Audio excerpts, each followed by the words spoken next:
तूळ राशीच्या जातकांनो, तुम्ही म्हणजे या जगाचं बॅलन्स व्हील आहात. जग जेव्हा भांडतं तेव्हा तुम्ही म्हणता, थांबा रे थोडं, जरा दोन्ही बाजू ऐकूया. तुमचं हृदय प्रेमळ, विचार न्यायी आणि व्यक्तिमत्व मोहक आहे.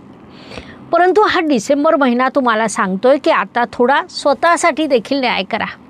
तूळ रास म्हणजे आकर्षक व्यक्तिमत्व, सौंदर्याची जाणीव असणं, संवादाची शक्ती देखील असणं होय. तुमचं एक स्मित हास्याने लोकांचं मन जिंकलं जातं. एका निर्णयाने तुम्ही परिस्थिती बदलता. या महिन्यात तुम्ही संयम, स्मार्ट व्ह्यूज यांचं मिश्रण दाखवणार आहात. बॅलन्स करणं म्हणजे थांबणं नाही, तर पुढे शांततेने जाण्याचा मार्ग होय.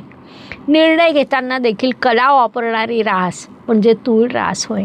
भाग्य व शुभसंकेत या दृष्टीने तूळ राशीसाठी हा महिना अनेक शुभसंकेतांनी परिपूर्ण भरलेला आहे. त्यामध्ये प्रामुख्याने सांगायचं झाल्यास तुमचे भाग्येश बुधदेव महिन्याच्या सुरुवातीला राशीत, त्यानंतर धनस्थानात जाणार आहेत. शुक्रदेव तुमचे राशीस्वामी आहे. ते दोन्ही मिळून तुमच्या धनस्थानात लक्ष्मीनारायण योग बनवणार आहेत.